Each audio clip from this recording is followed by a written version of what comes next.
औलाद का मोह। दिलीप और सुधांशु नाम के दो भाई थे। दिलीप की शादी कावेरी के साथ हुई और सुधांशु की शादी माया के साथ। शादी के बाद दोनों भाई अपनी अपनी पत्नी के साथ खुशी खुशी रहा करते थे। दोनों भाइयों के परिवार एक ही घर में रहता था। साथ में खाना, साथ में घूमना, कुल मिलाकर दोनों भाइयों का परिवार खुशहाल परिवार था। कुछ सालों के बाद दिलीप की पत्नी कावेरी को एक बेटा हुआ। भैया, आज मैं बहुत खुश हूँ। चाचा बन गया हूँ मैं। हाँ भाई साहब, इस बच्चे के घर में आने से तो रौनक आ गई है। मैं सबको बताऊंगी कि मैं तो चाची बन गई हूँ, चाची। तुम दोनों कितने अच्छे हो। हमारे बच्चे के आने से ऐसे खुश हो रहे हो जैसे ये बच्चा तुम्हारा ही हो। बस भैया, अब आपका बेटा इस दुनिया में आ गया ना, हम भी कोशिश करेंगे कि हमारा भी बच्चा जल्दी से इस दुनिया में आ जाए। और फिर आपका और हमारा बच्चा दोनों मिलकर दिन भर घर के आंगन में खेला करेंगे। कितना मजा आएगा ना। सच कहती हूँ माया, मैं भी उसी दिन का इंतजार कर रही हूँ जब तुम्हारी भी गोद भर जाएगी और मेरे बेटे को एक छोटा भाई या बहन मिल जाएगी। एक साल बीत जाता है। दिलीप और कावेरी का बेटा अब 1 साल का हो चुका था, लेकिन सुधांशु और माया की कोई औलाद नहीं होती। माया, लगता है कि हमारी जिंदगी में बच्चे का सुख ही नहीं है। ऐसा क्यों कहते हैं? दिलीप भाई साहब का बेटा भी तो हमारा ही बेटा है ना। तुम्हारी बात बिल्कुल ठीक है माया, लेकिन फिर भी हमारा खुद का एक बच्चा होता तो कितना अच्छा होता। हाँ, कावेरी भाभी भी हमेशा कहती हैं उन्हें अपने बेटे के लिए एक छोटा भाई या बहन चाहिए। लेकिन देखिए ना, हमारी तो किस्मत ही कितनी खराब है। हमारे तो सारे ट्रीटमेंट भी फेल हो चुके हैं। डॉक्टर ने भी साफ साफ कह दिया है कि तुम कभी माँ नहीं बन सकती। वही तो सुधांशु, बहुत बुरी किस्मत है हमारी। लेकिन माया, हम अपनी किस्मत को इतना क्यों कोस रहे हैं? हम दिलीप भाई साहब के बेटे को अपने बेटे की तरह ही प्यार कर सकते हैं ना। हाँ जी, बिल्कुल सच कहा। मैं भी वैसा कर सकती हूँ। चाची हूँ, उसे छोटी माँ का प्यार नहीं दूंगी क्या? कुछ दिनों के बाद दिलीप का एक दोस्त दिलीप से मिलने के लिए आता है। अरे क्या बात है दिलीप, बधाई हो बधाई। और घर तो काफी बड़ा है तुम्हारा। वैसे तुमने अपने बेटे के बारे में क्या सोचा है? भैया, और क्या सोचेंगे, बस उसे पढ़ा लिखा कर अफसर बनाएंगे, उसकी पढ़ाई पर खर्च करेंगे। अरे भाभी, आपकी तो इतनी सारी प्रॉपर्टी है, आपको किस बात की चिंता? ले देकर एक बेटा ही तो है। अरे नहीं दोस्त, तुम गलत समझ रहे हो। इस घर में मैं और मेरा छोटा भाई दोनों रहते हैं। इस घर का आधा हिस्सा मेरे छोटे भाई का है। अच्छा, कितने बच्चे हैं तुम्हारे छोटे भाई के? भैया, उनके साथ ना कुछ प्रॉब्लम है। मेरी देवरानी कभी माँ नहीं बन सकती। अरे फिर किस बात की चिंता? अरे मैं तो कहता हूँ अपने बेटे के भविष्य के बारे में सोचिए ही मत। बस ये घर उसके नाम करवा दीजिए। देखिए, आपके भाई का भी कोई बच्चा नहीं है तो सब कुछ आपके बेटे को ही मिलना चाहिए। लेकिन ऐसा करना क्या सही होगा? अगर उनका बच्चा नहीं है तो क्या हुआ? ये घर आधा उनका है, उनकी जो मर्जी है वो करे। अरे कैसी बात करते हो? उनकी कोई औलाद नहीं है, वो क्या करेंगे प्रॉपर्टी अपने नाम रखकर? हाँ, वैसे भाई साहब आपकी बात तो बिल्कुल सही है। अब जो कुछ भी है वो हमारे बेटे का ही तो है। आखिर वही तो इस घर के वंश को आगे बढ़ाएगा। मैं कल ही देवर जी से बात करती हूँ। अगले दिन सुधांशु और माया, इधर आओ। तुम दोनों से बहुत जरूरी बात करनी है मुझे। बताइए ना भाभी, क्या बात है? आपको कहीं जाना है तो आप अपने बेटे को मेरे पास छोड़कर जाइए। मैं ही पूरा दिन रख लूंगी उसे। अरे नहीं माया, वो तो मुझे पता है। मैं किसी और चीज के बारे में बात करना चाहती हूँ। बताइए ना भाभी, क्या बात है? देखिए देवर जी, आपका कोई बच्चा है नहीं, लेकिन मैं जानती हूँ कि आप हमारे बेटे को अपने बेटे की तरह ही प्यार करते हैं। भाभी, बेटे की तरह नहीं, वो हमारा ही बेटा है। मेरे लिए तो वो मेरा ही बच्चा है। वही तो फिर क्यों ना ये सारी प्रॉपर्टी हम मेरे बेटे के नाम करवा दे, क्योंकि तुम्हारा हो या मेरा, हम सबका एक ही तो है बेटा। लेकिन भाभी, अभी तो वो सिर्फ 1 साल का है।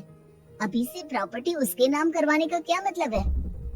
देखिए देवर जी, जो काम जितना जल्दी हो जाए ना उतना अच्छा। आने वाले वक्त का क्या भरोसा। भाभी भरोसा क्यों नहीं, हम तो हमेशा आपकी बेटी को माँ बाप की तरह ही प्यार करेंगे। हाँ लेकिन फिर भी मैं चाहती हूँ कि ये सारी प्रॉपर्टी मेरी बेटी के नाम हो जाए। अब मुझे नहीं लगता तुम दोनों को इसमें कोई भी परेशानी होगी, है ना?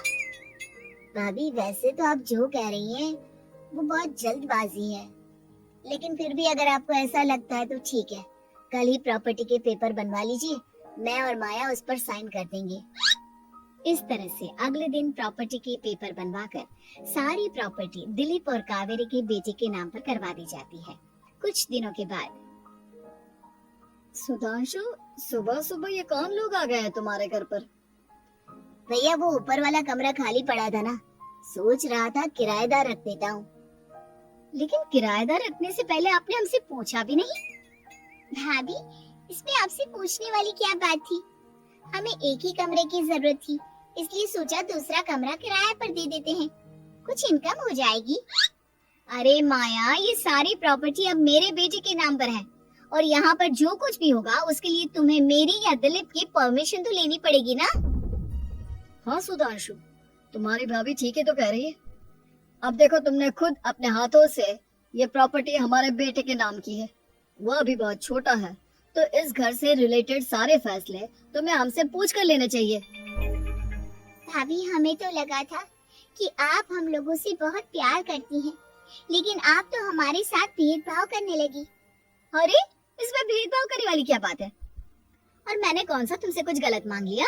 अरे ले देकर मेरा बेटा इकलौता इस पूरे वंश का वारिस है, सब कुछ उसके नाम है, तुम्हें इस बात से जलन क्यों हो रही है? भाभी माया को जलन नहीं हो रही, वो तो बस ऐसे ही कह रही थी। सब जानती हूँ मैं, इसकी खुद की तो कोई औलाद पैदा नहीं हुई, बस इसीलिए जब देखो तब मेरे बेटे पर बुरी नजर डालती रहती है। देखो माया, कावेरी तुमसे बड़ी है, वो जैसा कहती है वैसा करो। और वैसे भी इस घर पर अब तुम लोगों का कोई अधिकार नहीं है, वो तो हम लोगों की भलाई समझो जो तुम्हें अभी तक यहाँ रहने दिया है। भैया अब इतने कैसे बदल गए? इस प्रॉपर्टी ने आपके दिल से हमारे लिए प्यार पूरी तरह खत्म कर दिया है क्या? इसी तरह वक्त बीतता जाता है और देखते देखते दिलीप और कावेरी का बेटा प्रणव 25 साल का हो जाता है और उसकी नौकरी लग जाती है। पापा आज मेरा अपॉइंटमेंट लेटर आ गया है, मैंने सिंगापुर में जॉब ज्वाइन कर ली है। लेकिन प्रणव, विदेश में नौकरी करने जाने से पहले तुम्हें कम से कम अपने मम्मी पापा से एक बार पूछना चाहिए था ना। इसमें पूछने वाली क्या बात है माँ, मैं सिंगापुर जाकर जॉब करना चाहता हूँ तो करना चाहता हूँ। देखो प्रणव, हमने तुम्हारे लिए इतनी सारी प्रॉपर्टी यहाँ पर रखी हुई है, उन सब का क्या होगा? यहाँ रहो, बिजनेस करो।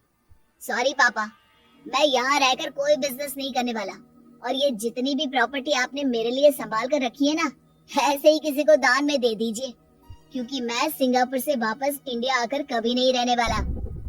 दिमाग खराब हो गया है तेरा?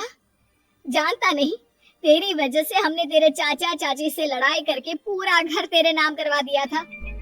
हाँ तो ऐसा करने से पहले आपको सोचना चाहिए था ना। और मम्मा, मैं तो वैसे भी उस वक्त 1 साल का था, मेरा इस मैटर से कोई लेना देना नहीं है। कैसी बात कर रहा है ये लड़का? अरे तेरी वजह से अपने छोटे भाई से दुश्मनी लेकर बैठा हूँ मैंने तो उसे घर से भी निकाल दिया। जानता नहीं तू, बाजू वाले घर में एक छोटा सा कमरा किराए पर लेकर रहते हैं तेरे चाचा चाची, और ये सब मैंने तेरे लिए किया। देखिए पापा, आपने जो कुछ भी किया अपने लिए किया, मैंने आपसे कब कहा था कि मुझे ये प्रॉपर्टी और घर चाहिए? और वैसे भी अपने भाई के साथ इस तरह का बिहेव करके आपने कोई अच्छा काम तो किया नहीं। तू सही कह रहा है बेटा, हमने तेरे चक्कर में अपने छोटे भाई जैसे देवर और बहन जैसी देवरानी को इस घर से निकाल दिया। बहुत बड़ी गलती हो गई मुझसे। ठीक है मॉम, तो अब आप अपनी गलती सुधारो, लेकिन मुझे तो फॉरेन जाना है, मैं वहीं जाऊंगा। अब आगे क्या करना है ये आपका डिसीजन है। और प्रणव सिंगापुर जॉब करने के लिए चला जाता है। कुछ दिनों के बाद जब दिलीप और कावेरी को अपनी गलती का एहसास होता है तो वो सुधांशु के घर पहुंचती है। सुधांशु, माया, हमें माफ कर दो, हमसे बहुत बड़ी गलती हो गई। क्या हुआ भाभी? आज इतने सालों के बाद अब हम गरीब लोगों के घर क्या करने आई हैं? भाभी, हमने तो खुशी खुशी अपने भतीजे को सब कुछ दे दिया, अब हमारे पास कुछ भी नहीं बचा है। भाई मुझसे बहुत बड़ी गलती हो गई, जो तेरे जैसे भाई को मैंने प्रॉपर्टी के चक्कर में घर से निकाला, और जिसके लिए मैंने ये सब कुछ किया वो खुद ही विदेश चला गया। भैया भाभी, जिस बेटे के लिए आपने हम लोगों को इतनी तकलीफ दी, आपस के प्यार को बिगाड़ा, जब वही आपसे दूर चला गया तो आपको इस बात का एहसास हुआ। लेकिन माफ कीजिए, अब हम आपके साथ रहने के लिए उस घर में नहीं आ सकते।